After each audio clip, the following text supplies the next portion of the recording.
Hello students, मैं नीता साहू। आज हम पढ़ेंगे यूनिवर्सलाइजेशन ऑफ एलिमेंट्री एजुकेशन या प्राथमिक शिक्षा के सार्वभौमिकरण के बारे में।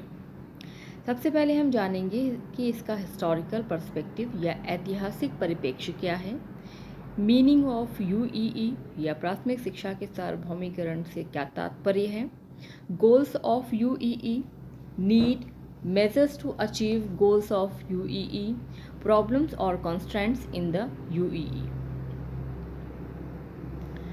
सबसे पहले देखते हैं हिस्टोरिकल पर्सपेक्टिव या early efforts made for free and compulsory education, यानी प्राथमिक शिक्षा को निःशुल्क व अनिवार्य बनाए जाने के संबंध में अनेकों प्रयास किए गए हैं।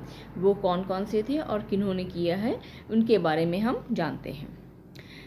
1882 में दादाभाई नौरोजी ने भारतीय शिक्षा आयोग या हंटर कमीशन के सामने प्राथमिक शिक्षा को अनिवार्य व निःशुल्क बनाने की मांग रखी। ये मांग स्वीकार नहीं की गई, लेकिन सभी का ध्यान इस मांग की तरफ अवश्य ही आकर्षित हुआ। किंग ऑफ बड़ौदा 1893 में बड़ौदा के महाराज सायाजी राव गायकवाड़ ने अनिवार्य प्राथमिक शिक्षा की शुरुआत की और इसकी शुरुआत उन्होंने एक छोटे से स्थान अमरेली तालुका से की थी। वह 1906 में संपूर्ण राज्य में अनिवार्य प्राथमिक शिक्षा की व्यवस्था की। उन्होंने एक अधिनियम बनाया जिसमें 7 से 12 वर्ष की आयु के बालकों व 7 से 10 साल की बालिकाओं के लिए प्राथमिक शिक्षा अनिवार्य व निःशुल्क की गई।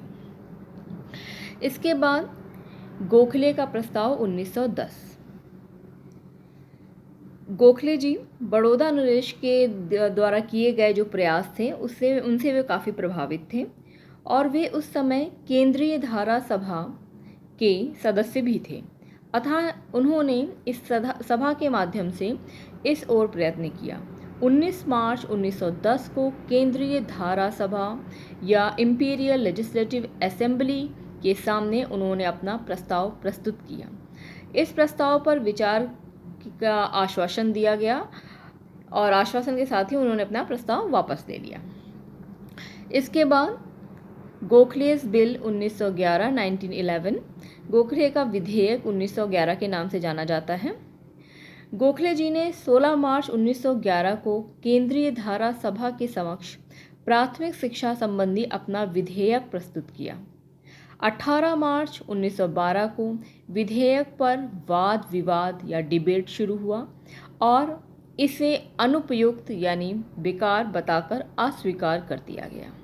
यानी एक तरह से इस प्रयास को भी कोई सफलता नहीं मिली। इसके बाद है भारत सरकार अधिनियम 1935 या 1935। इस अधिनियम के अनुसार प्रांतीय स्वशासन की स्थापना हुई।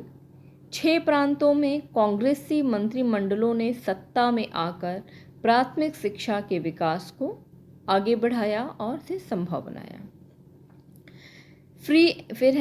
Free and compulsory education in free India, यानी स्वतंत्र भारत में अनिवार्य व निःशुल्क शिक्षा। हमारा देश सन 1947 में आज़ाद हुआ। उस समय देश में शिक्षा की व्यवस्था या स्थिति बहुत ही ख़राब थी। केवल 15% लोग ही साक्षर थे और 85% यानी 85% निरक्षरता थी। 6 से 11 आयु वर्ग के केवल 31 या 31% बच्चे ही विद्यालयों में थे।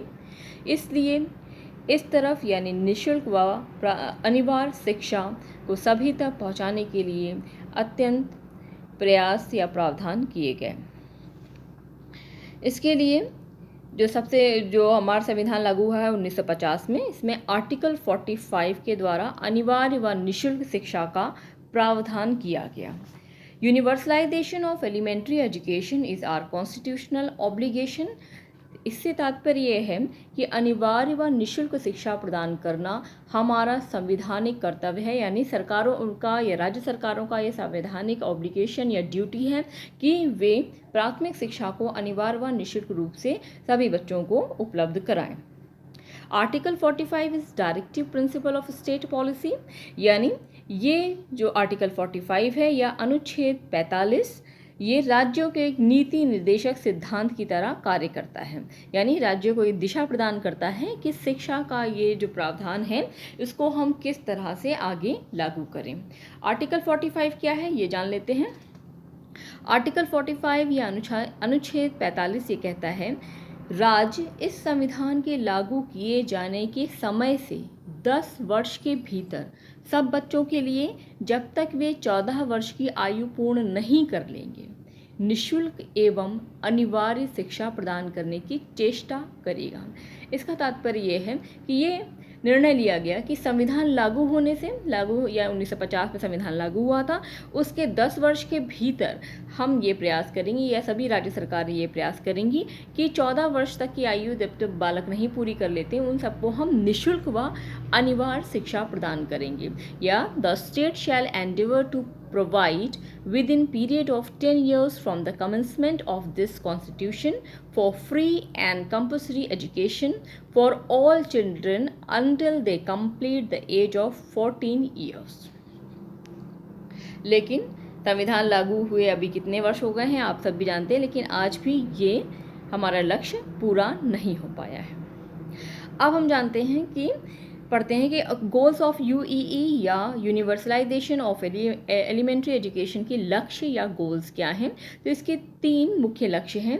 पहला है यूनिवर्सलाइजेशन ऑफ प्रोविजन, या दूसरा प्रोविजन यानी प्रावधान, ठीक है, प्रावधान का सार्वभौमिकरण या सुख सुविधाओं का सार्वभौमिकरण से तात्पर्य है। दूसरा है यूनिवर्सलाइजेशन ऑफ एनरोलमेंट या नामांकन का सार्वभौमिकरण, और तीसरा है यूनिवर्सलाइजेशन ऑफ रिटेंशन, रिटेंशन यानी रिटेंशन का यूनिवर्सलाइजेशन या फिर उसका सार्वभौमिकरण करना। यूनिवर्सलाइजेशन ऑफ प्रोविजन या विद्यालय सुख सुविधाओं को सार्वभौमिक बनाना, यानी विद्यालय जो सुविधाएं हैं उसको हम किस तरह से प्रावधान करेंगे, ये इसका पहला लक्ष्य है। This implies that adequate school facility should be provided to all the children between age group of 6 to 14 in the country, यानी ये प्रावधान या ये लक्ष्य ये कहता है कि देश में जो भी बच्चे 6 से 14 साल की आयु वर्ग के बीच में हैं उन सभी के लिए उपयुक्त या उचित विद्यालयी सुविधाएं आवश्यक रूप से उपलब्ध कराई जाएं। यानी it needs to be open a large number of schools throughout this country. इस प्रावधान को पूरा करने के लिए आवश्यक है कि पूरे देश में अधिक से अधिक संख्या में स्कूल्स खोले जाएं। Primary school should be set up with in 1 kilometre from habitation of the child, यानी बालक जहां भी निवास करता है उससे केवल 1 किलोमीटर की दूरी पर ही प्राथमिक विद्यालय खोले जाएं, ताकि बच्चा बिना किसी असुविधा के और अपने नज़दीकी विद्यालयों में जाकर शिक्षा प्राप्त कर सके। Setting up the separate schools for girls, यानी बालिकाओं के लिए पृथक विद्यालयों की स्थापना करना भी यूनिवर्सलाइजेशन ऑफ प्रोविजन के तहत आता है। नेक्स्ट है यूनिवर्सलाइजेशन ऑफ एनरोलमेंट।